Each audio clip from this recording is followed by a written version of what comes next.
Diqqat, Rayhona G'aniyeva Nilufar Usmonovaning konsertida iliq qo'llab-quvvatlash lahzalarini ulashdi.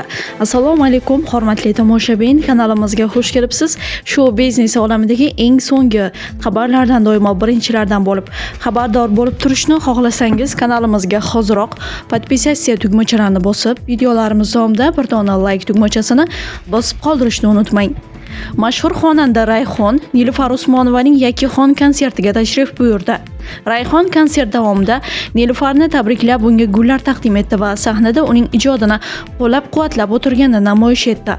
Ushbu samimiy va iliq lahzalar aks etgan videoni Rayhon o'zining shaxsiy Instagram sahifasiga joyladi. Video ostida Rayhon shunday yozgan: "Bugun biz Nilufar Usmonovaning Yakkaxon konsertida unutilmas, sehrli bir kechaning bir bo'lagiga aylandik. U yana bir bor o'zining yuksak professionalligi yorqin namoyon etdi va biz kuchli, jonli va haqiqiy shou tuhfa qildi. Bravo! Keyingi kunlar ham bugungidek ilhomli, yorqin va muvaffaqiyatli o'tsin." Rayhonning bu samimiy so'zlari konsertning iliqligi va mehr-muhabbati bilan to'la muhitni yana bir bor ta'kidladi. Shu bilan birga Nilufar Usmonovaning sahnadagi professionalligi va jonli ijrosi tomoshabinlarda unutilmas taassurot qoldirdi. Ushbu konsert faqat musiqa emas, balki ijod va do'stlikning iliq lahzalari bilan to'ldi, deyilgan xabarda.